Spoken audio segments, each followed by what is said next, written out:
கேள்விகள். திரு பாரதி ராஜா 2169 அந்த ஐடியில இருந்து கேள்வி கேட்டிருக்காரு.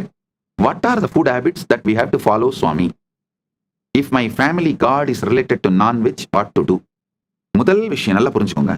உங்களுடைய குலதெய்வம் மரபுப்படி பலி கொடுத்து பூஜை செய்ய வழக்கம் இருக்கின்ற குலதெய்வமாக இருந்தால் கூட நீங்க அந்த நான் வெஜிடேரியன் பிரசாதத்தை சாப்பிட்டு தான் ஆகணும்னு கட்டாயம் கிடையாது.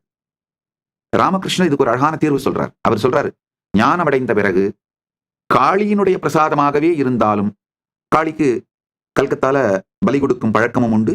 பலி கொடுத்த அந்த மிருகங்களுடைய காளிக்கு அர்ப்பணிக்கப்பட்ட அந்த மிருகத்தினுடைய மாமிசத்தை சமைத்து படைக்கின்ற வழக்கமும் அதை பிரசாதமாக ஏற்றுக்கொள்ளும் வழக்கமும் கல்கத்தாவில் வெஸ்ட் பெங்கால்ல உண்டு. பல சம்பிரதாயங்கள் உண்டு. அந்த தாந்திரீக சம்பிரதாயங்கள் பலவற்றிலும் இது உண்டு. நல்லா புரிஞ்சுக்கோங்க.